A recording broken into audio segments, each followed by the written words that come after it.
Hi storytellers, I'm Story Seller Jason Hakes. Welcome to Sell Your Story. In this video, I'm going to share 4 tips on how to write a better book description like this one for The Paris Apartment, a mystery novel by Lucy Foley that will be published at the end of this month, February 2022. I think this book is going to be a big deal, but I also am really impressed with something that the book description does, something I think every self-published fiction author should learn to do when it comes to selling your story in your book description. So like and subscribe, and let's get started with the video.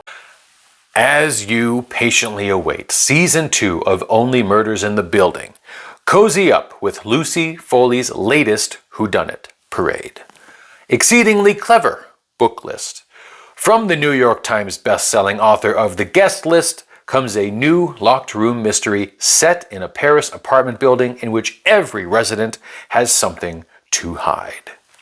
Jess needs a fresh start. She's broke and alone, and she's just left her job under less than ideal circumstances.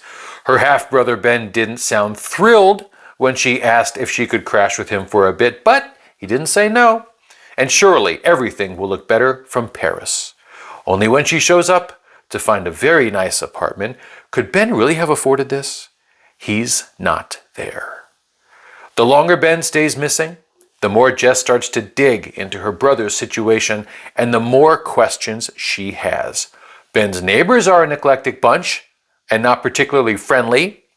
Jess may have come to Paris to escape her past, but it's starting to look like it's Ben's future that's in question. The socialite, the nice guy, the alcoholic, the girl on the verge, the concierge. Everyone's a neighbor, everyone's a suspect, and everyone knows something they're not telling. That feels good. It feels good when you read it. It sounds like an exciting book, and it does everything right. But why does it kick so much butt? Well, let me go ahead and share those tips with you that you'll be able to use to sell your story. Tip number 1, use proof by association. Let me tell you what I mean. As you patiently await Season 2 of Only Murders in the Building, cozy up with Lucy Foley's latest whodunit. So, by parade saying that this story is like Only Murders in the Building, The Paris Apartment now has been associated with that popular mainstream mystery story.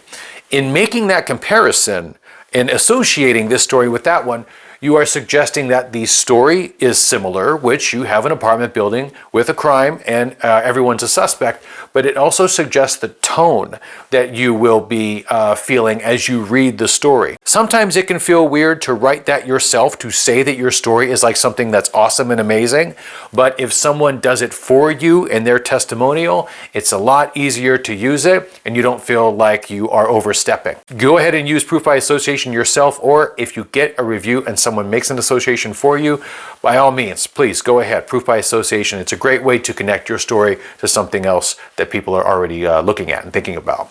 Tip number 2, use a direct lead. Now, at the top of any piece of marketing copywriting, that's the lead. It leads the reader into the rest of the body copy. A direct lead is one in which there's no hooks, there's no teasing. It just tells the shopper exactly what it is that this product is. And I don't see a lot of direct leads when I'm looking through book descriptions. So it would be great for you to be able to use a direct lead. Just tell everyone exactly what it is that you are offering them. So let's take a look at this direct lead. From the New York Times best-selling author, we have some proof. Of the guest list, we have previous success named exactly, so maybe they'll go buy that book too. A new locked room mystery, that is the subgenre and the genre of the book. We're doing a lot here already.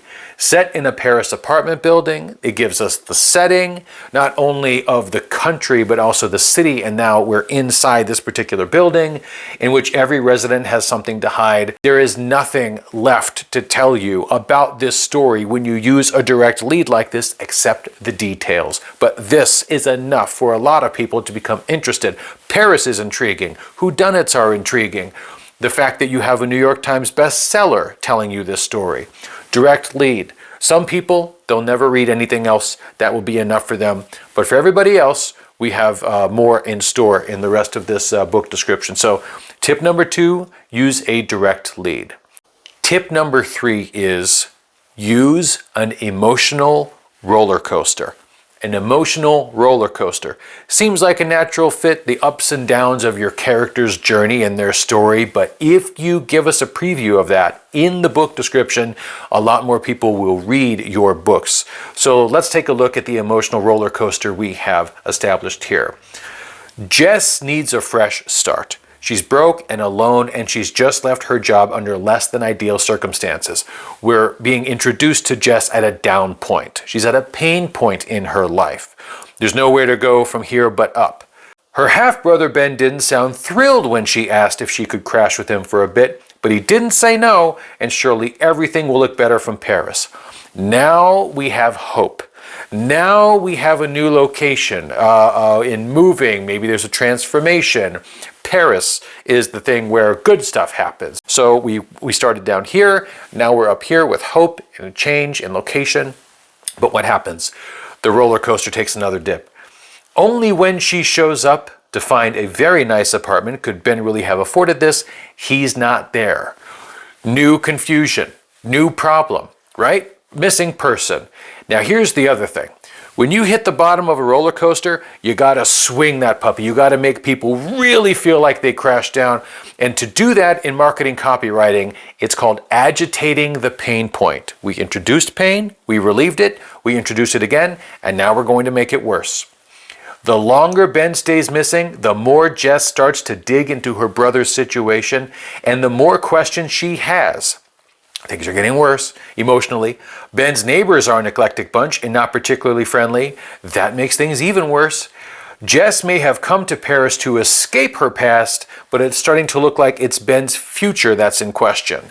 She just wanted to have a nice life in a very nice place, in a very nice apartment with a family member. What happens instead? He's missing. It's a whole new kind of life now. And it's made worse by the fact that nobody in her immediate vicinity seems to actually be that helpful of a person or friendly. So this is the emotional roller coaster. You have to make them ride the emotional roller coaster. That is why they're going to become emotionally involved in your story, in your advertisement for your book description. So that's really good stuff. That's one of my favorite things that you could ever learn to do for your book description is use an emotional roller coaster. So this is tip number 4. This is closing with an open loop. You can't close a loop unless you've opened it first. Well, we're going to open the loop, the enticement, the mystery here in the description, and then the loop can only be closed by actually reading the story. And I love the way that this is written as well. You can see them like, in the usual suspects lineup, the socialite, the nice guy, the alcoholic, the girl on the verge, and the concierge. I just have to say real quick, I have to break for a minute. I think the nice guy did it. Why is he so nice? I think there's something up with that. Everyone's a neighbor, everyone's a suspect, and everyone knows something they're not telling. So an open loop suggests secrets. The word secret is not in here, but it's as good as said. So closing with an open loop, it's a way to squeeze the curiosity gland in the very finish of your marketing copywriting. I hope you found those tips useful for helping you sell your own story. Like the video if you liked it, and subscribe so you don't miss future videos that help you sell your story. For my hands-on help selling your story, click the link to my website in this video's description. That will take you to isellyourstory.net. .com was taken. Thanks so much for watching. See you next time.